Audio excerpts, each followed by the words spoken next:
আচ্ছা, রাসায়নিক সমীকরণ বিষয়টা বোঝার আগে আমি তোমাদের একটা রাসায়নিক একটা রিঅ্যাকশন হ্যাঁ লিখতেছি। দেখো রাসায়নিক রিঅ্যাকশনটা দেখো, এখানে লিখি দেখো, zinc zinc plus hydrogen sulphate, hydrogen এই যে সালফেট বা সালফিউরিক অ্যাসিড, এটা হ্যাঁ বিক্রিয়া করে আমরা পাচ্ছি কি zinc sulphate, zinc sulphate plus এইচটি পাচ্ছি, হাইড্রোজেন পাচ্ছি। ঠিক আছে, তো এইটা কিভাবে হইলো আর এইটা থেকে আমরা মূলত রাসায়নিক সমীকরণটা ক্লিয়ার হব। দেখো, তো এটা তো একটা বিক্রিয়া, অর্থাৎ এখানে জিঙ্ক আর এইটা হচ্ছে কি হাইড্রোজেন সালফেট, হ্যাঁ বিক্রিয়া করার পর কি পাওয়া গেছে, জিঙ্ক সালফেট আর এইচটি হাইড্রোজেন পাওয়া গেছে, বুঝছো?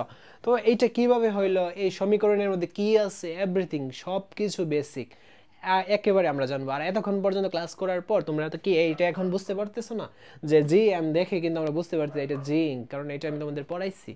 দেন H2SO4 দেখে বুঝতে পারতেছি H2 হচ্ছে হাইড্রোজেন, SO4 হচ্ছে সালফেট, ওই যে মৌল আর যৌগমূলকগুলো দেখছি, তার কারণে বেসিক স্ট্রং। দেন জিঙ্ক সালফেট আমরা এখন নিজে নিজে পড়তে পারতেছি H2 হাইড্রোজেন। দেখছো কতটা ইমপ্রুভ হয়েছে? তো আশা করি এইগুলো অনেক ইমপ্রুভ হয়ে যাবে বাকি সময়টুকু করলে।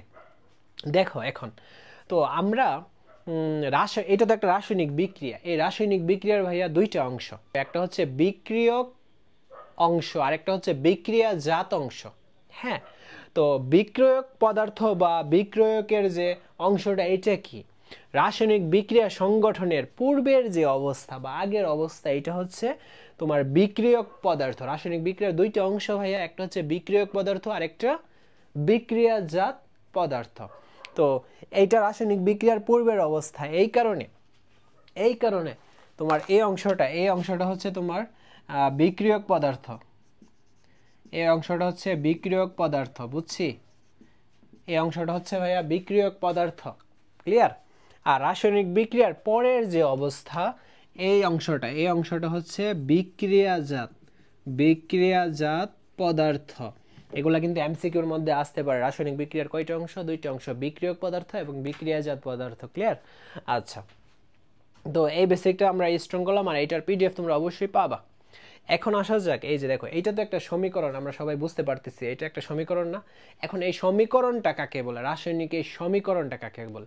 দেখো, কোনো রাসায়নিক বিক্রিয়ায় অংশগ্রহণকারী বিক্রিয়ক দ্রব্য, এই যে বিক্রিয়ক, এটা হচ্ছে বিক্রিয়ক দ্রব্য এবং উৎপন্ন দ্রব্য, এটা বিক্রিয়াজাত পদার্থ বা উৎপন্ন দ্রব্য, মানে যেটা বিক্রিয়া করে উৎপন্ন হয়েছে এটাই উৎপন্ন দ্রব্য।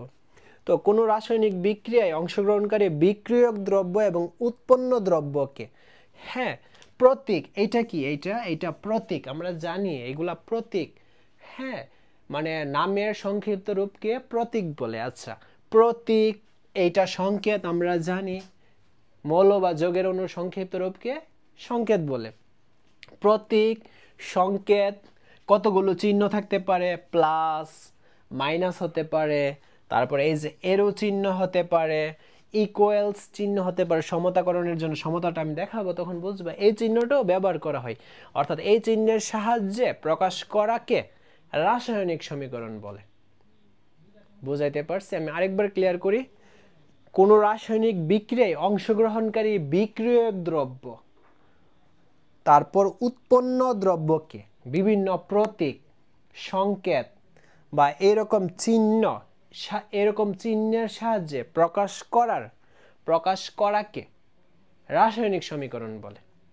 বুঝাইতে পারছি? মুখস্থ করে ফেলবা।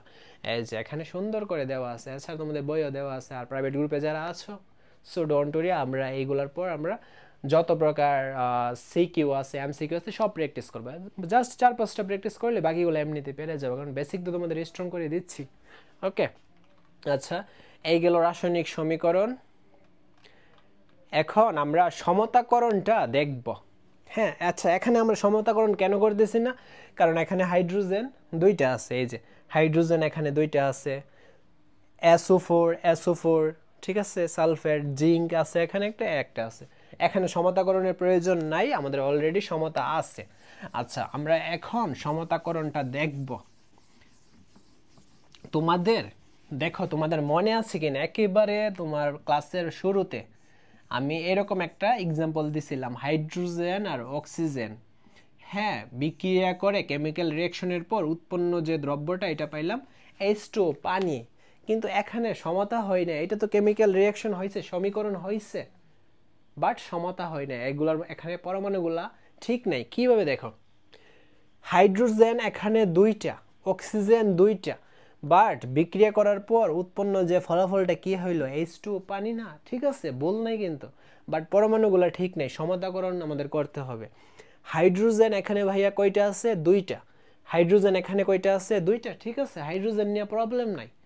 বাট অক্সিজেন, অক্সিজেন এখানে কয়টা আছে, অক্সিজেন এখানে একটা আছে, অক্সিজেন এখানে কয়টা আছে, দুইটা আছে, তার মানে ডাল মে কুছ কালা হে, আমাদের ঠিক করতে হবে, এরকম থাকলে ঠিক করে নিতে হবে, বেস্ট প্র্যাকটিস। ওকে, তো অক্সিজেন এখানে আছে একটা, আমাদের অক্সিজেন এখানে আছে দুইটা, তো আমরা দুইটা অক্সিজেন কিভাবে করব, আমাদের এখানে তো দুইটা করতে হবে, এই যে এখানে একটা 2 দিলাম, সামনে 2 দেওয়া মানে সবগুলার অধিকার আছে 2 নেওয়ার, তো 2 অক্সিজেন এখন কয়টা হয়ে গেল, দুইটা হয়ে গেল, এইটা ঠিক আছে, এইটাতে প্রবলেম নেই। বাট এখন একটা প্রবলেম তৈরি হয়ে গেছে, হাইড্রোজেন এখানে আগে অলরেডি আছিল দুইটা, এখন এই 2 থাকার কারণে 2 আর 2 তখন গুণ হয়ে যাবে, 2 দুগুণে 4, 2 দুগুণে 4, বাট হাইড্রোজেন এখানে কয়টা আছে, দুইটা, বাট এখানে যদি আমরা একটা 2 দেয়া দেই, 2 দুগুণে 4, 4টা হাইড্রোজেন, 4টা হাইড্রোজেন, অক্সিজেন, অক্সিজেন দুইটা, অক্সিজেন দুইটা, ক্লিয়ার। বাট তোমরা বলতে পারো যে আরো কয়েকটা প্র্যাকটিস কর, হ্যাঁ করাবো, তার জন্যই তো আমি তোমাদের এইগুলা নিয়ে ক্লাস করতেছি, ঠিক না, আরো অনেকগুলো প্র্যাকটিস করাবো, তখন বুঝতে পারবা। আচ্ছা, এই হলো সমতা। আর একটু ক্লিয়ার করি, ম্যাথটা একটু সলভ করাই। এখানে হাইড্রোজেন কয়টা, 4টা, এখানে অক্সিজেন কয়টা, 2টা, 4 আর 2 কয়টা হইলো, 6টা, এখানে সামনে 2 আছে, হাইড্রোজেন কয়টা ভাইয়া, 2টা, অক্সিজেন কয়টা, এখানে একটা, 2 আর 1 3, 3 দুগুণে 6টা, তো এখানে 6টা মৌল বা পরমাণু, এখানে 6টা মৌল বা পরমাণু, সমতা, সমান সমান হইল, বেস্ট প্র্যাকটিস। এই যে নাইট্রোজেন, নাইট্রোজেন আর হাইড্রোজেন, এই যে নাইট্রোজেন আর হাইড্রোজেন বিক্রিয়া করে আমরা পাবো NH3, অ্যামোনিয়া পাবো। নাইট্রোজেন আর হাইড্রোজেন বিক্রিয়া করে কি পাবো, অ্যামোনিয়া, NH3 পাবো। এখন দেখো এখানে হাইড্রোজেন কয়টা ভাইয়া, 3টা, এখানে হাইড্রোজেন কয়টা ভাইয়া, 2টা, তো মিল আছে নাই, আমাদের সমতাকরণ করতে হবে। এখন দেখো আমি যে 2 দিয়া 3 দিয়া মিলাচ্ছি, আমারটাই যে হবে এমন না, তুমি 10 দিয়া 20 দিয়া যাইভাবে মন চাইভাবে, দুইটা সাইড মিললেই হয়, সমপরিমাণ পরমাণু থাকলেই হয়, বুঝাইতে পারছি? আচ্ছা, তোমাদের এইও দেখাচ্ছি, দেখো তোমার হাইড্রোজেন তো এখানে 3টা, আচ্ছা আমি যদি এখানে 2 দিই, 3 দুগুণে 6টা হাইড্রোজেন হয়ে গেল, হাইড্রোজেন তো অলরেডি 3টা আসছিল, বাট সামনে 2 দেওয়ার কারণে গুণ হয়ে যাবে, 3 দুগুণে 6টা হাইড্রোজেন, বাট এখানে হাইড্রোজেন কয়টা, 2টা, তো আমাদের এখানেও 6টা হাইড্রোজেন করতে হবে, এই কারণে আমরা এখানে 3 দিয়ে দিব, 3 দুগুণে 6টা হাইড্রোজেন, হাইড্রোজেন প্রবলেম নেই, হাইড্রোজেন মিল হয়ে গেল। বাট নাইট্রোজেন এখানে কয়টা, 2টা, নাইট্রোজেন এখানে কয়টা, 2টা, ঠিক আছে, তো প্রবলেম নেই। আচ্ছা দেখো ভাইয়া, আমি ধরো এখানে ধরো আমি দিচ্ছি 10 দিচ্ছি, কেউ যদি ধরো আমার মতো না কইরা হ্যাঁ 10 দিল, হ্যাঁ ওকে ফাইন, 10 3 10 30টা হাইড্রোজেন, 3 10 30টা হাইড্রোজেন, এখানে হাইড্রোজেন কয়টা, 2টা না, তো 30টা হাইড্রোজেন করতে গেলে আমাদের এখানে 15 বসাতে হবে, 15 দুগুণে 30টা হাইড্রোজেন। এখানে নাইট্রোজেন কয়টা হইলো, 10টা নাইট্রোজেন না, বাট এখানে নাইট্রোজেন কয়টা, 2টা, তো আমাদের তো 10টা নাইট্রোজেন মিলাতে হবে। এখন আমি যদি এখানে 5 দিয়া দিই, 5 দুগুণে 10টা নাইট্রোজেন। দেখছো, এইটা হইছে ওইটা হইছে, যেভাবে মানে যেভাবে করো না কেন হবে, জাস্ট মিলাই ফেলতে হবে পরমাণুগুলা, মৌলগুলা, যে দুই সাইডে ঠিক আছে কিনা।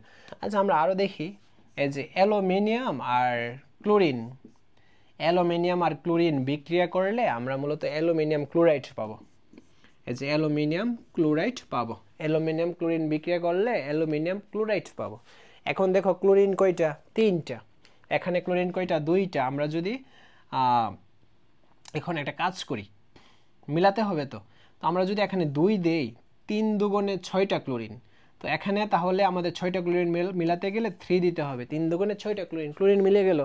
এখন অ্যালুমিনিয়াম এখানে কয়টা ভাইয়া, 2টা, অ্যালুমিনিয়াম এখানে কয়টা, একটা, আমরা 2 দেয়া দিই, তো 2টা অ্যালুমিনিয়াম হয়ে গেছে।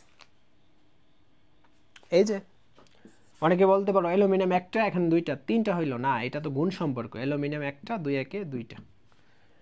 ক্লোরিন এখানে 2টা আর এখানে 3, 3 দুগুণে 6টা ক্লোরিন। 2টা অ্যালুমিনিয়াম, ক্লোরিন 3টা, তো 3 আর এখানে 2, 3 দুগুণে 6টা ক্লোরিন। বুঝতে পারছি?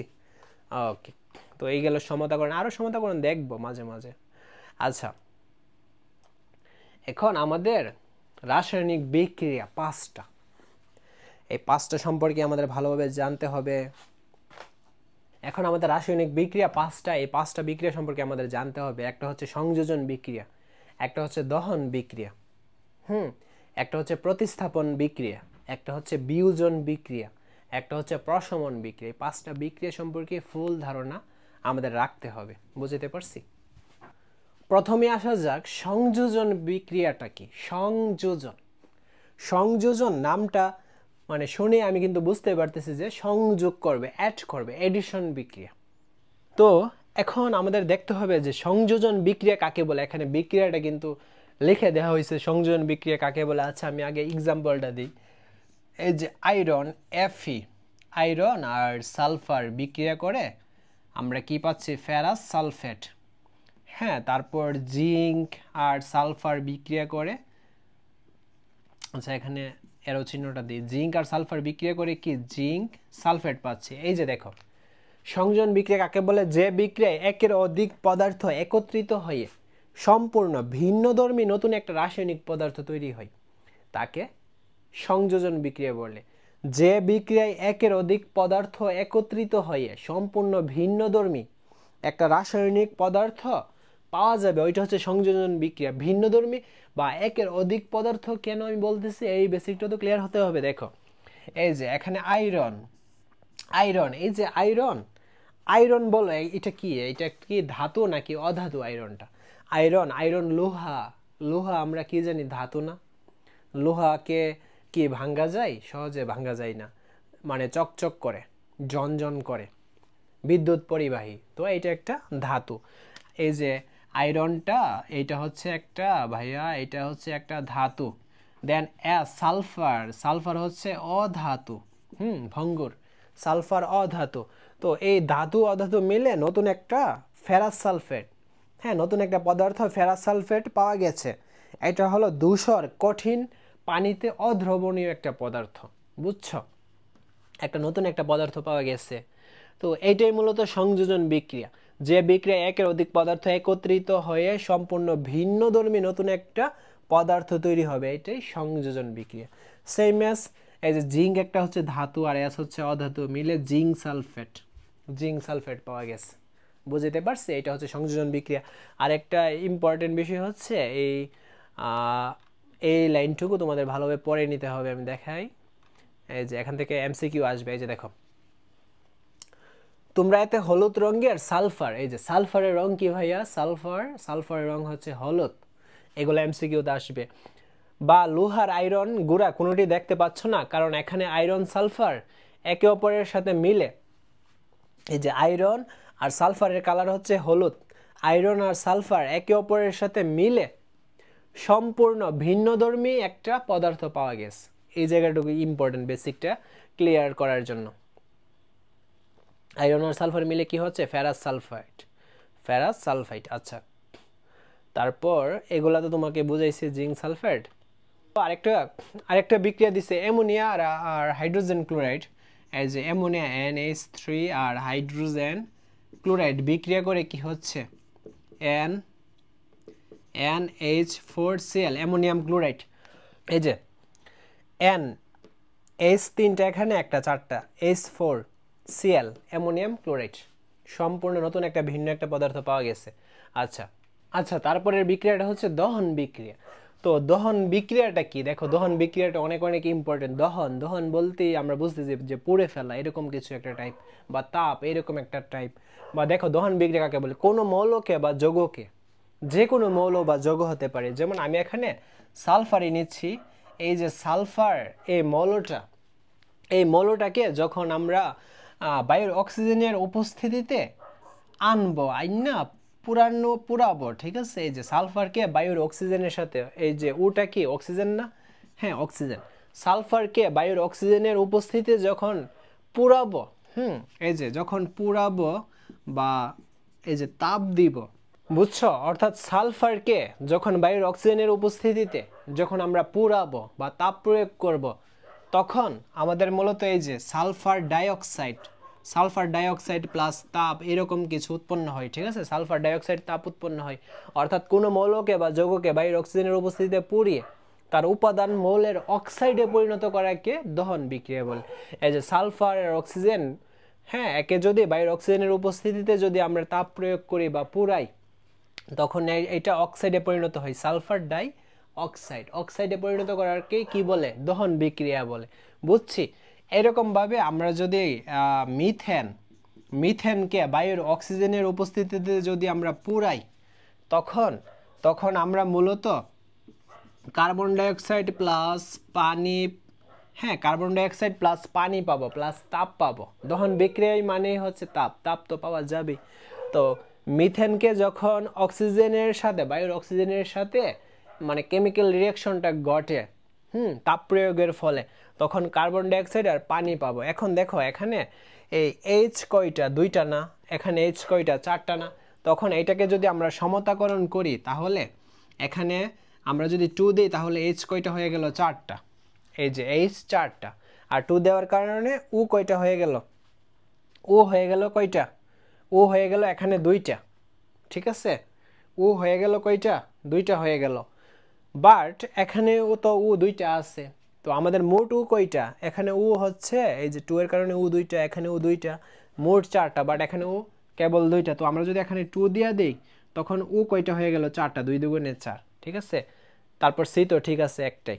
তো এই হলো সমতাকরণ। সমতা যদি পরমাণুগুলো দুই সাইডে ঠিক না থাকে, তখন আমরা ঠিক করে দিব, বুঝছো। আচ্ছা, তারপর দেখো আরো অনেক এক্সাম্পল আছে। এই যে ম্যাগনেসিয়ামকে যদি আমরা বায়ুর অক্সিজেনের উপস্থিতিতে আনি, তাপ প্রয়োগ করার পর আমরা কি পাবো, ম্যাগনেসিয়াম অক্সাইড প্লাস লবণ পাবো। বুঝছো। ম্যাগনেসিয়াম আর অক্সিজেন বায়ুর উপস্থিতিতে আসলে তাপ প্রয়োগের ফলে ম্যাগনেসিয়াম অক্সাইড আর কি পাওয়া যাবে, লবণ পাওয়া যাবে। এখন দেখো তো এখানে এই যে ও কয়টা, এখানে একটা, এখানে দুইটা। তো আমরা যদি এখানে 2 দেই, ও কয়টা হয়ে গেল, ও দুইটা হয়ে গেল না।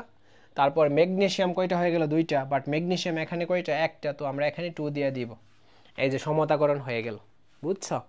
আচ্ছা, তারপর আরো আছে এই যে কার্বন আর বায়ুর অক্সিজেন, হ্যাঁ বায়ুর অক্সিজেন যখন বিক্রিয়া করবে, তখন কি পাওয়া যাবে, কার্বন ডাইঅক্সাইড। কার্বন আর অক্সিজেন বিক্রিয়া করে কার্বন ডাইঅক্সাইড পাওয়া যাবে। এই সবগুলাই হচ্ছে তোমার দহন বিক্রিয়া।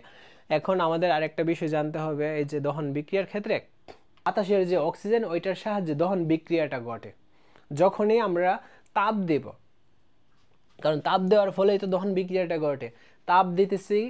যখন তাপটা দিতেছি, তখন বায়ুর যে অক্সিজেনটা, এইটার সাহায্যে সালফার বাতাসের অক্সিজেনের সাহায্যে দহন বিক্রিয়ার মাধ্যমে সালফার ডাইঅক্সাইড গ্যাস তৈরি করছে। এই যে সালফার ডাইঅক্সাইড গ্যাস তৈরি করছে, আর এই সালফার ডাইঅক্সাইডের গ্যাসের গন্ধটা হচ্ছে জাজালো গন্ধ, যার কারণে মূলত জাজালো গন্ধ পাওয়া যাচ্ছে। এখন বুঝছো, প্রথমে সালফার গলে গেল, তারপর নীল আগুনের শিখা দেখতে পাচ্ছ এবং জাজালো গন্ধ পেয়েছো, কারণ তাপ দেওয়ার ফলে সালফার বাতাসের অক্সিজেনের সাহায্যে দহন বিক্রিয়ার মাধ্যমে সালফার ডাইঅক্সাইড গ্যাস তৈরি করছে, যেটার গন্ধ হচ্ছে জাজালো।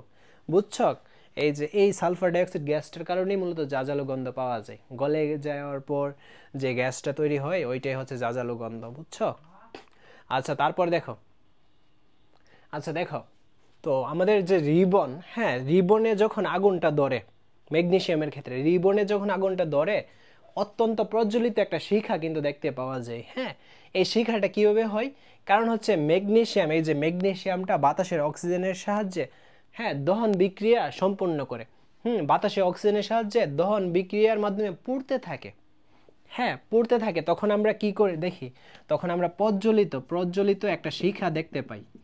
ম্যাগনেসিয়ামটা যখন বাতাসের অক্সিজেনের সাহায্যে দহন বিক্রিয়া সম্পন্ন করে, মানে দহন বিক্রিয়া চালায় যায়, তখন আমরা এই প্রজ্বলিত একটা শিখা দেখতে পাই, বুঝছো। এভাবে যখন সমস্ত ম্যাগনেসিয়াম পুড়ে যায়, এই যে বাতাসে অক্সিজেনের সাহায্যে যখন ম্যাগনেসিয়ামটা পুড়ে যায় তখন তখন আমরা কিন্তু ছাই দেখতে পাই, একটা সময় পরে ছাই দেখতে পাই, এটাই হচ্ছে ম্যাগনেসিয়াম অক্সাইড। বুঝছো? আচ্ছা, রেডিংটা আমরা পড়ি। ম্যাগনেসিয়াম বাতাসের অক্সিজেনের দহন বিক্রিয়ার মাধ্যমে পুড়তে থাকে আর তোমরা প্রজ্বলিত শিখা দেখতে পাও। এভাবে যখন সমস্ত ম্যাগনেসিয়াম পুড়ে শেষ হয়ে যায় তখন আপনা আপনি শিখা নিভে যায়, শেষে তোমরা ছাই এর মতো কিছু দেখতে পাচ্ছ কি? এটি আসলে ম্যাগনেসিয়াম ও অক্সিজেন পুড়ে তৈরি হওয়া ম্যাগনেসিয়াম অক্সাইড। যে ছাইটা পাওয়া যায় শেষে, এটা হচ্ছে ম্যাগনেসিয়াম অক্সাইড। বুঝাইতে পারছি?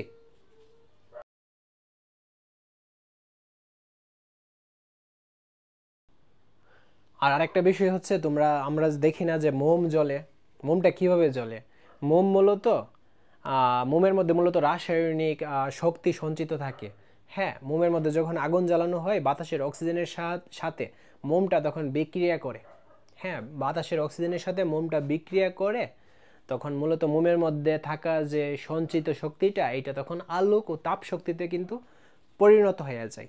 বুঝছো? আমরা কিন্তু মোমের মধ্যে এই যে আগুনের শিখাটার মধ্যে হাত দিলে তাপ শক্তি অনুভব করি, মূলত তাপ শক্তি সঞ্চারিত হয় আর আলোক শক্তি সঞ্চারিত হয়, আমরা কিন্তু আলো দেখতে পাই। বুঝছো? অন্ধকারে মোমটা যখন নিয়ে যাবো তখন কি আলো দেখতে পাই না? তার মানে আলোক শক্তি মানে ছড়াইতেছে, এইটাই। তারপর আরেকটা ইম্পর্টেন্ট আর রাসায়নিক রিয়াকশন হচ্ছে প্রতিস্থাপন বিক্রিয়া। তো এইটা বোঝার আগে আমরা এর সমীকরণটা দেখি।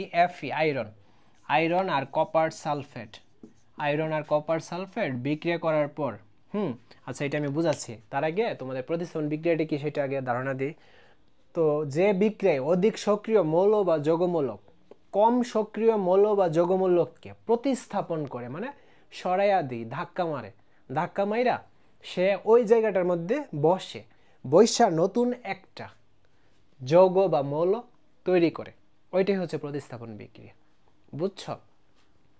ধরো তোমার আমার এই যে এইটা একটা মৌল আর এইটা একটা মৌল, এখন এইটা কম শক্তিশালী, এইটা বেশি শক্তিশালী, তো এটাকে আমি এই জায়গা থেকে সরাইয়া দিলাম, সরাইয়া এখন এখানে নতুন একটা যৌগ তৈরি করছে, এটাই হচ্ছে প্রতিস্থাপন বিক্রিয়া। মানে প্রতিস্থাপন, একটাকে সরাইয়া তার জায়গাটা দখল করবে এবং দখল করে নতুন একটা যৌগ বা মৌল তৈরি করবে, ওইটাই হচ্ছে প্রতিস্থাপন বিক্রিয়া। হ্যাঁ, এখানে দেখো সংজ্ঞাটা দেওয়া আছে, যে বিক্রিয়ায় অধিক সক্রিয় মৌল বা যৌগমূলক অপর কোনো কম সক্রিয় মৌল বা যৌগমূলককে প্রতিস্থাপন করে নতুন যৌগ উৎপন্ন করে তাকে প্রতিস্থাপন বিক্রিয়া বলে। তো এখানে দেখো আয়রন আর কপার সালফেট বিক্রিয়া করে। আয়রনটা কি করবে? আয়রনটা কপার থেকে অধিক শক্তিশালী, তো কপারের জায়গাটাতে এই আয়রনটা নিয়ে ফেলবে। কপারের জায়গাটা আয়রনটা নিয়ে নিবে। তো নিয়ে নিলে কি হচ্ছে, এই যে এফ এটা সিউর জায়গায় বসবে, দেন SO4, অর্থাৎ এটা কি হচ্ছে ফেরাস সালফেট। হ্যাঁ, আয়রন কপারের জায়গায় বসে যাবে, তখন কি হয়ে যাবে ফেরাস সালফেট, আর কপারটা অন্য জায়গায় সরে যাবে। ওই যে কপার, এটাই হচ্ছে প্রতিস্থাপন বিক্রিয়া, প্রতিস্থাপন করে দিল। এইটাই প্রতিস্থাপন বিক্রিয়া। আর আমরা যদি বইয়ের কিছু জানতে চাই সেই ক্ষেত্রে এই যে এটা ইম্পর্টেন্ট, এই জায়গাটুকু পড়বা। এখানে লোহার গুঁড়া, এই যে আয়রন, লোহার গুঁড়া হচ্ছে আয়রন ও কপার সালফেটের মধ্যে রাসায়নিক বিক্রিয়া সংঘটিত হয়েছে। আচ্ছা, ফলে ফেরাস সালফেট, এই যে ফেরাস সালফেট ও কপার তৈরি হয়েছে, এইটাও বুঝলাম। উৎপন্ন ফেরাস সালফেট, এই যে উৎপন্ন ফেরাস সালফেটের রং হালকা সবুজ বলেই দ্রবণের রং নীল থেকে হালকা সবুজ হয়েছে।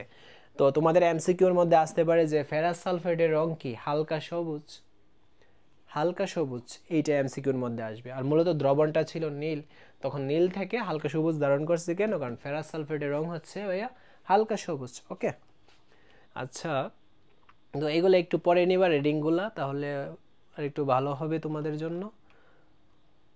বুঝছো? তারপর আরেকটা বিক্রিয়া হচ্ছে ইম্পর্টেন্ট বিক্রিয়া হচ্ছে বিয়োজন বিক্রিয়া। এই বিক্রিয়াটা কি? যে বিক্রিয়ায় একটি যৌগ ভেঙে একাধিক যৌগ পাওয়া যাবে, ওইটাই হচ্ছে বিয়োজন বিক্রিয়া। যে বিক্রিয়া একটি যৌগ ভেঙে একাধিক মৌল বা যৌগ উৎপন্ন হবে, ওইটাই হচ্ছে বিয়োজন বিক্রিয়া। তো আমি তোমাদের সমীকরণ দেখাই। দেখা হচ্ছে ক্যালসিয়াম কার্বনেট। তো ক্যালসিয়াম কার্বনেটকে যখন তাপ প্রয়োগ করব, হ্যাঁ, বিয়োজন বিক্রিয়ার ক্ষেত্রে তাপ প্রয়োগ করলেই কেবল ভেঙে নতুন নতুন পদার্থ তৈরি হবে। তো ক্যালসিয়াম কার্বনেটকে তাপ প্রয়োগ করলে আমরা ক্যালসিয়াম অক্সাইড, হ্যাঁ ক্যালসিয়াম অক্সাইড, ক্যালসিয়াম কার্বনেট, এটা হচ্ছে তোমার চুনা পাথর, মনে রাখবা চুনা পাথর, ক্যালসিয়াম কার্বনেট চুনা পাথর, আর ক্যালসিয়াম অক্সাইড এটা হচ্ছে চুন। ক্যালসিয়াম অক্সাইড আর কার্বন ডাই অক্সাইড গ্যাস, এইটা পাওয়া যাবে। বুঝছো? আমি আবারও বলতেছি, ক্যালসিয়াম কার্বনেট, এটা হচ্ছে চুনাপাথর, এমসিকিউর মধ্যে আসবে। চুনাপাথর, এটাকে যদি তাপ দেওয়া হয় তখন আমরা ক্যালসিয়াম অক্সাইড চুন পাবো আর কার্বন ডাই অক্সাইড গ্যাস পাবো।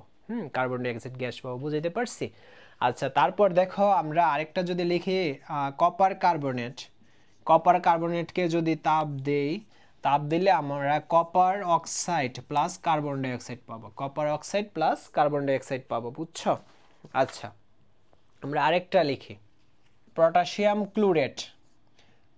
পটাশিয়াম ক্লোরেটকে তাপ দিলে আমরা পটাশিয়াম ক্লোরাইড প্লাস অক্সিজেন পাবো। বুঝছো? পটাশিয়াম ক্লোরেটকে তাপ দিলে পটাশিয়াম পটাশিয়াম ক্লোরাইডকে তাপ দিলে পটাশিয়াম ক্লোরাইড আর অক্সিজেন পাবো। এখন দেখো এখানে পরমাণুগুলো ঠিক নাই, মানে তোমার রিঅ্যাকশনের আগে এবং পরের মধ্যে পরমাণুগুলোর মধ্যে ঠিক নাই পরমাণুগুলো। তো এখানে অক্সিজেন 2টা, এখানে অক্সিজেন কয়টা? এখানে অক্সিজেন 3টা। তো আমরা এক্ষেত্রে কি করতে পারি? আমরা যদি এখানে 3 দেই, 3 দুগুণে 6টা অক্সিজেন, আর এখানে যদি 2 দেই, 3 দুগুণে 6টা অক্সিজেন। তারপর এখানে ক্লোরিন কয়টা? 2টা না? ক্লোরিন এখানে এই যে 2 এর কারণে 2টা হয়ে গেল। ক্লোরিন এখানে কয়টা? 1টা। তো আমরা এখানে 2 দিয়া দিই, তো 2টা ক্লোরিন হয়ে গেল, 2টা কে পটাশিয়াম হয়ে গেল, এখানে তো 2টা পটাশিয়াম। বুঝছো? এভাবে আমরা একটু সমতাকরণ করে ফেলবো। আচ্ছা, এটা বুঝলাম। তারপর দেখো আবার আমরা যদি কার্বন ডাই অক্সাইড আর ক্যালসিয়াম হাইড্রোক্সাইড এটা হচ্ছে চুনের পানি। তো কার্বন ডাই অক্সাইড এবং ক্যালসিয়াম হাইড্রোক্সাইড যদি বিক্রিয়া করি তাহলে আমরা ক্যালসিয়াম কার্বনেট পাবো, চুনাপাথরটা আবার পাবো। চুনাপাথরটা আবার ব্যাক করতে পারবো আর কি। তো চুনাপাথরটাকে কিন্তু আমরা ভাঙছিলাম, ভাঙে আমরা কি পাইছিলাম? ক্যালসিয়াম অক্সাইড পাইছিলাম। বুঝছো? আমরা ক্যালসিয়াম অক্সাইড পাইছিলাম আর কার্বন ডাই অক্সাইড পাইছিলাম। আবার আমরা কার্বন ডাই অক্সাইডের সাহায্যে ক্যালসিয়াম হাইড্রোক্সাইড চুনের পানিকে যদি একসাথে বিক্রিয়া করি তাহলে আমরা কিন্তু ক্যালসিয়াম কার্বনেট চুনাপাথরটা পাবো, আবার H2 পাবো। বুঝছো? তো এইটা আমি তো তোমাদের দেখাইলাম।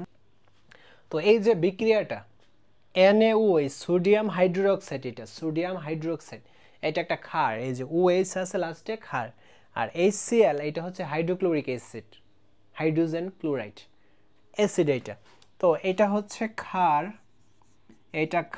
এটা হচ্ছে তোমার অ্যাসিড, এটা ক্ষার, এটা অ্যাসিড। অ্যাসিড এবং ক্ষার বিক্রিয়া করে আমরা কি পাচ্ছি দেখো? সোডিয়াম ক্লোরাইড, NaCl পাচ্ছি আর H2 পাচ্ছি। H2 অর্থাৎ এইটা হচ্ছে NaCl সোডিয়াম ক্লোরাইড, এটা হচ্ছে লবণ, আমরা যে লবণটা খাই এইটা, আর এটা হচ্ছে পানি। অর্থাৎ কি পাচ্ছি আমরা এই বিক্রিয়াটার মধ্যে? ক্ষার এবং অ্যাসিড বিক্রিয়া কইরা লবণ এবং পানি পাওয়া যাচ্ছে। এইটা হচ্ছে প্রশমন বিক্রিয়া। অর্থাৎ জলীয় দ্রবণে অ্যাসিড ও ক্ষার বিক্রিয়া করে লবণ ও পানি উৎপন্ন করার যে বিক্রিয়াটা, ওইটাই হচ্ছে ভাইয়া প্রশমন বিক্রিয়া। বুঝতে পারছি? তো আরেকটা এক্সাম্পল যদি আমরা দেখি, দেখো KOH, এই যে এইটা হচ্ছে ক্ষার, পটাশিয়াম হাইড্রোক্সাইড এইটা, আর আমরা লিখতে পারি HNO3 হাইড্রোজেন নাইট্রেট বা নাইট্রিক অ্যাসিড। এইটা তোমাদের এমসিকিউর মধ্যে কিন্তু আসবে, নাইট্রিক অ্যাসিড এইটা SNO3, এটাকে কি বলা হয়?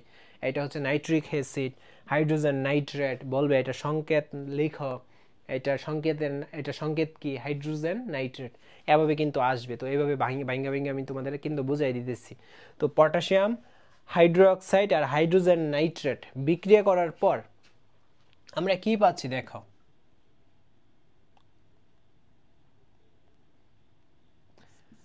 আমরা পাচ্ছি পটাশিয়াম নাইট্রেট, এই যে পটাশিয়াম নাইট্রেট পাচ্ছি, আর কি পাচ্ছি? পানি। হ্যাঁ, এটা হচ্ছে তোমার লবণ আর এইটা হচ্ছে পানি। হ্যাঁ, লবণ আর পানি। আর অনেক সময় তোমার সৃজনশীলে এইগুলা এভাবে নাই করে দিতে পারে, হ্যাঁ, বলতে পারে এইটা কি, বা অনেক সময় এইটা নাই করে দিতে পারে, বলতে পারে এইটা কি, বা অনেক সময় এইটা নাই করে দিতে পারে, বলবে যে ক্ষারের ব্যাখ্যা করো, বা বলবে অ্যাসিড, এটা এই যে এইটা কি এবং এইটার গুরুত্ব ব্যাখ্যা করো। এভাবে মূলত আমাদের সৃজনশীলগুলো সাজাতে পারে বা এমসিকিউর মধ্যে আসতে পারে। আমি যখন সৃজনশীল এমসিকিউ নিয়ে আলোচনা করবো তখন বুঝতে পারবো আর একটু ডিপলি। বুঝছো? তো তারপর দেখো এখানে প্রশমন আরেকটা বিক্রিয়া দিচ্ছে, বেকিং সোডা আর সাইট্রিক অ্যাসিড। হ্যাঁ, বিক্রিয়া করে সোডিয়াম সাইট্রেট, কার্বন ডাইঅক্সাইড এবং পানি পাওয়া যায়। এইগুলো একটু পরে নিও। তারপর এই যে দেখো ক্যালসিয়াম অক্সাইড, এটা কিন্তু ক্যালসিয়াম অক্সাইড, ক্যালসিয়াম অক্সাইড। এটা বলতে পারো কি, এটা হচ্ছে তোমার চুন। ক্যালসিয়াম অক্সাইড কি, চুন।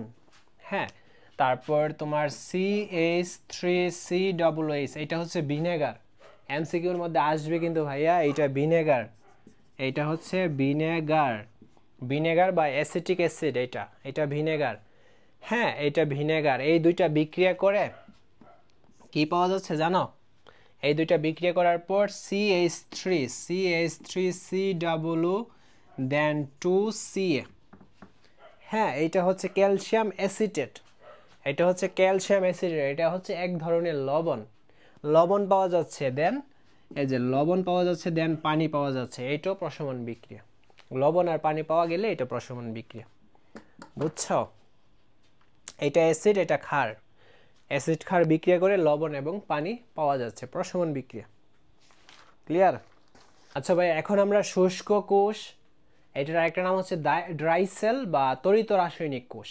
হ্যাঁ, এটা সম্পর্কে আমরা একটু ডিটেলসে জানবো, যে এটার গঠনটা, স্ট্রাকচারটা, এটার মধ্যে কি কি আছে সেগুলো একটু ডিটেলসে জানবো। কারণ অনেক সময় তোমার প্রশ্নে শুষ্ক কোষ এটার ব্যাখ্যা দেওয়ার জন্য বলবে চিত্র সহ।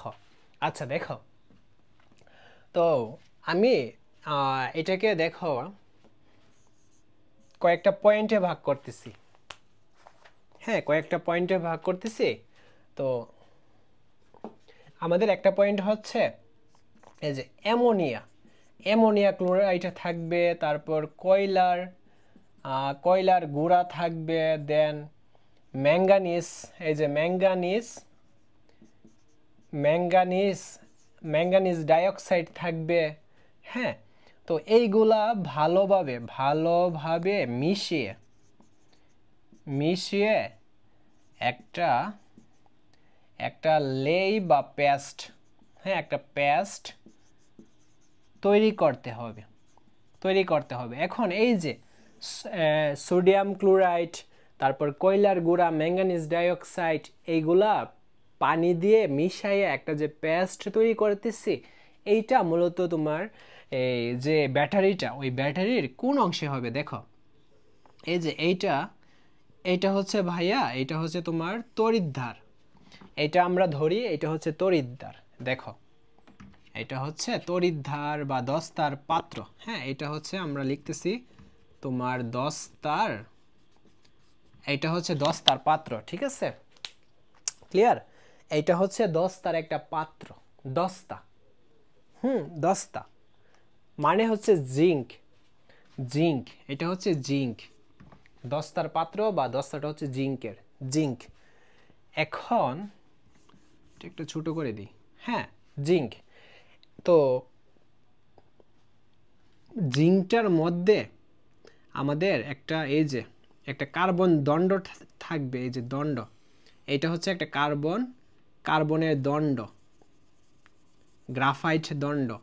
এটা হচ্ছে একটা কার্বন দণ্ড, এটা একটা কার্বন দণ্ড। আমি একটু চিকন করে দিতে পারতাম।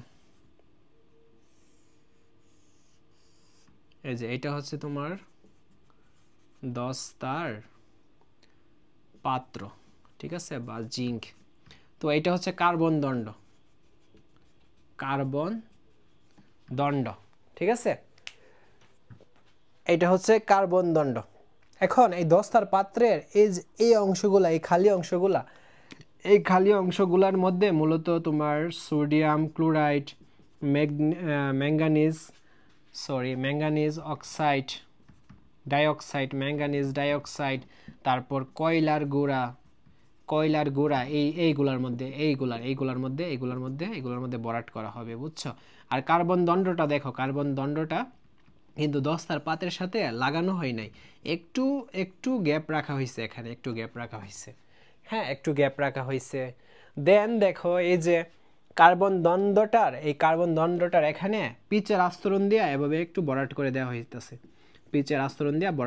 হইতেছে, এখন কার্বন দণ্ডটার এই যে উপরের অংশ, এখানে একটা ক্যাপ লাগানো হয়েছে, এখানে ক্যাপ লাগানো হয়েছে বা ধাতব টুপি। হ্যাঁ, ধাতব টুপি লাগানো হয়েছে, ধনাত্মক, এটা ধনাত্মক তড়িৎদ্বার বা ক্যাথোড ধনাত্মক তড়িৎদ্বার বা ক্যাথোড হিসেবে কাজ করবে। আর এই যে জিঙ্কটা, এই যে জিঙ্কের যে জিঙ্কটা, হ্যাঁ, জিঙ্ক তড়িৎদ্বারটা, হ্যাঁ, দস্তার যে পাত্রটা, এইটা হচ্ছে অ্যানোড, অ্যানোড বা ঋণাত্মক তড়িৎদ্বার হিসেবে কাজ করবে। ঋণাত্মক তড়িৎদ্বার হিসেবে কাজ করবে, বুঝছো? ঋণাত্মক তড়িৎদ্বার হিসেবে কাজ করবে। এছাড়া তোমার এই যে এখানে তোমার একটা কাগজ দিয়ে মুড়িয়ে দেওয়া হবে, একটা কাগজ দিয়ে মুড়িয়ে দেওয়া হবে, বুঝছো? এইটাই মূলত তোমার এই ব্যাটারিটার গঠনটা, বুঝছো? ব্যাটারির গঠনটা এইটাই। তারপর আমি একটু রেডিংটা পড়ি, দেখো। প্রথমে অ্যামোনিয়া ক্লোরাইড, কয়লার গুঁড়া, ম্যাঙ্গানিজ ডাইঅক্সাইড ভালোভাবে মিশিয়ে তাতে অল্প পরিমাণ পানি যোগ করে একটা পেস্ট বা লেই তৈরি করো। আমরা পেস্ট বা লেই তৈরি করছি। দেন এই মিশ্রণটি সিলিন্ডার আকৃতির দস্তার চঙ্গি নিয়ে তার মধ্যে একটি কার্বন দণ্ড এমনভাবে বসাও। কার্বন দণ্ড প্রথমে বসাইছি, বসানো হয় যাতে দণ্ডটি চোঙ্গাকে স্পর্শ না করে। হ্যাঁ, চোঙ্গাটাকে আমরা স্পর্শ করি নাই। আচ্ছা, তারপর স্পর্শ না করে কার্বন দণ্ডের মাথায় একটা দাতব টুপি পরানো থাকে। হ্যাঁ, আমরা পরাইলাম। দেন শুষ্ক কোষের উপরের অংশে কার্বন দণ্ডটির চারপাশ পিচের আস্তরণ দিয়ে ডেকে দেওয়া হয়। আচ্ছা, পিচের আস্তরণ দিয়ে ডেকে দিচ্ছি। চুঙ্গাটিকে একটি শক্ত কাগজ দিয়ে ঘিরে দেওয়া হয়। এই দ্বন্দ্বটিকে চুঙ্গাটির একটা শক্ত কাগজ দিয়ে এভাবে ঘিরে দেওয়া হয়েছে। আচ্ছা, এখন দস্তার চুঙ্গা ঋণাত্মক তড়িৎদ্বার বা অ্যানোড হিসেবে কাজ করে। এই যে দস্তার যে চুঙ্গাটা, এই যে তড়িৎদ্বারটা, হ্যাঁ, দস্তার পাত্রটা, এটা ঋণাত্মক তড়িৎদ্বার বা অ্যানোড হিসেবে কাজ করবে। হ্যাঁ, দস্তার পাত্রটা কি ঋণাত্মক তড়িৎদ্বার বা অ্যানোড হিসেবে কাজ করে। আর ধাতব টুপি দিয়ে ঢাকা কার্বন দ্বন্দ্বটির উপরিভাগ, এই যে এই উপরিভাগটা, এটা ধনাত্মক তড়িৎদ্বার বা ক্যাথোড হিসেবে কাজ করে। এভাবে একটা শুষ্ক কোষ তৈরি হয়। বুঝতে পারছি? তোমরা একটু প্রথমে যদি চিত্রটা ভালোভাবে বুঝতে পারো তাহলে মুখস্থ করাটা একদম ইজি হয়ে যাবে। আর এটা অবশ্যই মুখস্থ করে রাখবা, পরীক্ষায় কিন্তু আসবে। এখন আমরা তড়িৎ বিশ্লেষণটা দেখব, ঠিক আছে? কিভাবে তড়িৎ বিশ্লেষণটা হয়। তো ভাইয়া, এই যে আমরা এখানে একটু আগে ব্যাটারিটা অঙ্কন করছিলাম, ধরো এই ব্যাটারিটা হচ্ছে তোমার এইটা, হ্যাঁ, এটা হচ্ছে ব্যাটারিটা, ওকে, ব্যাটারিটা, এটা হচ্ছে ব্যাটারির ঋণাত্মক প্রান্ত, আর এইটা হচ্ছে ব্যাটারির ধনাত্মক প্রান্ত। হ্যাঁ, বুঝবা ভালো করে। আর এইটা হচ্ছে ব্যাটারির সুইচটা, ঠিক আছে? সুইচ চাপ দিলে মূলত তড়িৎ প্রবাহটা হবে। দেন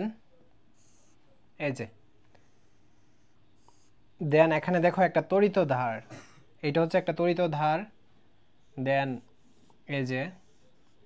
এইটা হচ্ছে একটা তড়িৎ ধার, এইটাও জিঙ্কের তড়িৎ ধার, আর এইটাও তোমার জিঙ্কের একটা তড়িৎ ধার। হ্যাঁ, জিঙ্কের তড়িৎ ধার। আর এইটা হচ্ছে ক্যাথোড প্রান্ত, আর এটা হচ্ছে অ্যানোড তড়িৎ ধার। বুঝছো? অর্থাৎ ব্যাটারির মাইনাস বা ঋণাত্মক প্রান্তের সাথে জিঙ্ক তড়িৎ ধারের ক্যাথোড প্রান্তটা থাকবে, আর ব্যাটারির ধনাত্মক প্রান্তের সাথে জিঙ্ক তড়িৎ ধারের অ্যানোড প্রান্তটা থাকবে। বুঝছো? জিঙ্ক তড়িৎ ধারের অ্যানোড প্রান্তটা থাকবে। আর এটা হচ্ছে তোমার সম্পূর্ণ পাত্রটা, ঠিক আছে? সম্পূর্ণ পাত্রটা এটা। এখন কি হচ্ছে দেখো, এখন এটা তো তোমার জলীয় দ্রবণ, এখানে পানি আছে, হ্যাঁ, H2 আছে, অনেক H2 আছে, অনেক H2 আছে। এখন এই যে পাত্রটা, হ্যাঁ, এটার মধ্যে তোমার সোডিয়াম ক্লোরাইড আমি মিশালাম। ধরো এই পাত্রটার মধ্যে ভাইয়া সোডিয়াম ক্লোরাইড মিশালাম, সোডিয়াম ক্লোরাইড মিশালাম। ধরো এই পাত্রটার মধ্যে পানি মিশালাম, ঠিক আছে? সোডিয়াম ক্লোরাইড আর পানি এই পাত্রটার মধ্যে আছে। আর এইটা হচ্ছে তোমার জিঙ্ক তড়িৎ ধারের ক্যাথোড প্রান্তটা, আর এটা হচ্ছে জিঙ্ক তড়িৎ ধারের অ্যানোড প্রান্তটা। এখন কি হবে এটার মধ্যে, কিভাবে মূলত তোমার তড়িৎ প্রবাহটা হবে, বুঝছো? তড়িৎ প্রবাহটা কিভাবে হবে সেটাই আমরা এখন দেখব। তো এখানে সোডিয়াম ক্লোরাইড আর H2, এটা হচ্ছে তড়িৎ বিশ্লেষ্য পদার্থ। এগুলা কিন্তু এমসিকিউর মধ্যে আসবে, বুঝছো? তো এটা কেন তড়িৎ বিশ্লেষ্য পদার্থ? কারণ এই যে পদার্থগুলা, এইগুলা তড়িৎ পরিবহন করে, হ্যাঁ, বা তড়িৎ প্রবাহের ফলে এটা অন্য একটা রাসায়নিক বিক্রিয়ার ফলে অন্য একটা পদার্থে পরিণত হয়ে যায়। এই কারণে এটা একটা তড়িৎ বিশ্লেষ্য পদার্থ। আর তড়িৎ বিশ্লেষ্য পদার্থ কাকে বলে, এটা কিন্তু আসে অনেক সময়। তো এইটা তোমরা বইয়ে পাবা, হ্যাঁ, এইটার নিচেই আছে। আচ্ছা, যাই হোক, তো এই জলীয় দ্রবণের মধ্যে সোডিয়াম ক্লোরাইডটা তখন কি হয়ে যাবে, ভাগ হয়ে যাবে। হ্যাঁ, একটা ধনাত্মক আয়নে যাবে আর একটা ঋণাত্মক আয়নে যাবে। Na প্লাসটা এটা তোমার জিঙ্ক তড়িৎদ্বারের ক্যাথোডের দিকে আকৃষ্ট হবে, আর Cl মাইনাস, হ্যাঁ এরা বিক্রিয়া করে তো এভাবে ভাগ হয়ে গেল, Cl মাইনাস ক্লোরাইডটা এটা কি হয়ে যাবে তোমার জিঙ্ক তড়িৎদ্বারের অ্যানোডের দিকে চলে যাবে, বুঝছো? একইভাবে H2O পানির ক্ষেত্রে এই যে H প্লাস, এই যে হাইড্রোজেন আয়নটা এটা ক্যাথোডের দিকে চলে যাবে, আর অক্সিজেন এই যে OH মাইনাস হাইড্রোক্সিল এই আয়নটা এইটা তোমার অ্যানোডের দিকে চলে যাবে, বুঝছো? তো এখানে দেখো তোমার এই যে ক্লোরিন যে পরমাণুটা, হ্যাঁ ক্লোরিন পরমাণুর উপর কি আছে, মাইনাস আছে না, মানে একটা তোমার ইলেকট্রন তার বেশি আছে।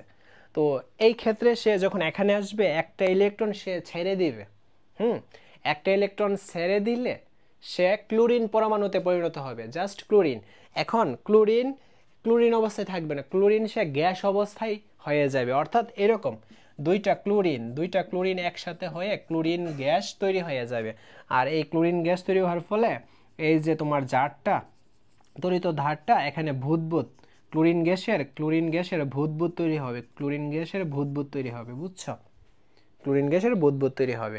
আর অন্যদিকে এই যে হাইড্রোজেন এখানে প্লাস আছে, হাইড্রোজেন প্লাস থাকার মানে কি, হাইড্রোজেনের একটা আয়ন কম আছে, একটা ইলেকট্রন কম আছে, সেই ক্ষেত্রে সে এখানে যাবে একটা ইলেকট্রন গ্রহণ করার পর সে H পরমাণুতে পরিণত হবে। এরকম এখন H পরমাণু অবস্থায় থাকবে না, H কি করবে, হাইড্রোজেনটা গ্যাসীয় অবস্থায় মানে থাকবে, তখন সে আরেকটা H এর সাথে মিলিত হয়ে হাইড্রোজেন গ্যাস এইরকম অবস্থায় হবে। হাইড্রোজেন গ্যাস তখন কি করবে, এই যে ক্যাথোডটা এখানে বুদবুদের সৃষ্টি করবে, বুঝছো? বুদবুদের সৃষ্টি করবে। আর বাকি আর কি আছে, OH মাইনাস আর Na প্লাস, আর Na প্লাস আর OH মাইনাস এইটা এইভাবেই থাকবে, এইটার কোনো কিছু হবে না, এটা ক্ষারীয় অবস্থায় থাকবে, সোডিয়াম হাইড্রোক্সাইড এটা, বুঝছো? আর এই যে এখানে দেখো সোডিয়াম ক্লোরাইড দ্রবণে বিয়োজিত হয়ে ধনাত্মক সোডিয়াম Na প্লাস ও ঋণাত্মক ক্লোরাইড আয়ন Cl মাইনাস উৎপন্ন হবে। হ্যাঁ আমরা দেখছি Na প্লাস আর Cl মাইনাস হয়েছে। আচ্ছা, একইভাবে দ্রবণে পানি বিয়োজিত হয়ে H প্লাস আর OH মাইনাস, এইটাও আমরা দেখছি H প্লাস OH মাইনাসে বিয়োজিত হয়েছে। হ্যাঁ, তারপর দেখো এই যে আমি যা বলছি তাই এখানে আছে, ব্যাটারির সাথে সংযোগ দিয়ে দ্রবীভূত লবণের মধ্য দিয়ে বিদ্যুৎ প্রবাহের ফলে হাইড্রোজেন আয়ন ও ক্লোরাইড আয়ন অ্যানোডের দিকে অগ্রসর হয়। এই যে হাইড্রোজেন আয়নটা আর ক্লোরাইড আয়নটা, একটা ক্লোরাইড আয়নটা অ্যানোডের দিকে আর হাইড্রোজেন আয়নটা ক্যাথোডের দিকে অগ্রসর হয়। যখন সুইচটা চাপ দেওয়া হয়েছে তখন মানে অন করা হয়েছে তখন বিদ্যুৎ প্রবাহ হইতেছে, আর বিদ্যুৎ প্রবাহ হওয়ার ফলে এইরকম বিক্রিয়াগুলো সম্পন্ন হইতেছে, ঠিক আছে? আচ্ছা, ক্লোরাইড আয়ন অ্যানোডে গিয়ে রাসায়নিক বিক্রিয়ার মাধ্যমে ক্লোরিন গ্যাস উৎপন্ন করছে। এই যে ক্লোরাইড আয়নটা অ্যানোডে গিয়ে রাসায়নিক বিক্রিয়ার মাধ্যমে ক্লোরিন গ্যাস তৈরি করছে, আর হাইড্রোজেন আয়নটা ক্যাথোডে গিয়ে হাইড্রোজেন গ্যাস তৈরি করছে, এইটাই। হ্যাঁ, গ্যাস তৈরি করছে, বুদবুদ দেখতে পাই। অন্যদিকে সোডিয়াম আয়ন ও হাইড্রোজেন আয়ন ক্যাথোডের দিকে অগ্রসর হয়, বিদ্যুৎ প্রবাহের ফলে হাইড্রোজেন আয়ন H প্লাস ক্যাথোডে গিয়ে রাসায়নিক বিক্রিয়ার মাধ্যমে হাইড্রোজেন গ্যাস উৎপন্ন হয়, এটাও বুঝতে পারছি, যার ফলে ক্যাথোডে হাইড্রোজেন গ্যাসের বুদবুদ দেখা যায়। হ্যাঁ, দেখতে পারতেছি। দ্রবণে সোডিয়াম আয়ন ও হাইড্রোক্সিল আয়ন থেকে যায়। এই যে সোডিয়াম আয়নটা আর হাইড্রোক্সিল আয়নটা এটা কিন্তু দ্রবণে থেকে যায়, এর কিন্তু কোনো কিছু হয়েছে না। তো এই যে এইটা আমি কিন্তু তোমাদের দেখাইছি, ক্লোরিন পরমাণু এই যে Cl মাইনাস, এটা যখন Cl মাইনাস ছিল একটা ইলেকট্রন সে কি করছে, ত্যাগ করছে, একটা ইলেকট্রন ত্যাগ কইরা সে এই যে ক্লোরিনে পরিণত হয়েছে। তারপর ক্লোরিন গুলা কি হয়েছে, গ্যাসে রূপান্তর হয়েছে, দুইটা ক্লোরিন পরমাণু মিলে ক্লোরিন গ্যাস তৈরি করছে। সেই ম্যাচে তোমার হাইড্রোজেন, এখানে হাইড্রোজেন পরমাণু ছিল তো একটা কম ছিল, সেই ক্ষেত্রে সে একটা গ্রহণ করছে, এই যে প্লাস দিলাম, একটা গ্রহণ করছে, একটা গ্রহণ করার পর সে কি হয়েছে, হাইড্রোজেন পরমাণুতে পরিণত হয়েছে। এরকম দুইটা হাইড্রোজেন মিলে কি হয়েছে, হাইড্রোজেন গ্যাস তৈরি হয়েছে, বুঝছো? এরকম দুইটা হাইড্রোজেন মিলে হাইড্রোজেন গ্যাস তৈরি করছে। এই যে এইটা মূল কাহিনীটা এখানে এইটাই হয়েছে। আর এভাবেই মূলত তড়িৎ বিশ্লেষণটা হয়েছে। তো তোমাদের পরীক্ষার মধ্যে এইভাবে এটা চাইতে পারে, বুঝছো? আর আমি তো তোমাদের সিকিউ করাবই, সো ডোন্ট ওয়ারি, তখন আরও প্র্যাকটিক্যালি জিনিসটা আরও সুন্দর করে তোমাদের ব্যবহারটা দেখাই দিব। So don't worry. আর এখানে দেখো তড়িৎ বিশ্লেষক কাকে বলে, এখানে একটা বিষয় দেওয়া আছে। আর তোমাদের একটা এমসিকিউ আসতে পারে যে চিনি ও গ্লুকোজ এটা কি তড়িৎ বিশ্লেষ্য পদার্থ কি না? না, এটা তড়িৎ বিশ্লেষ্য পদার্থ না, বুঝছো?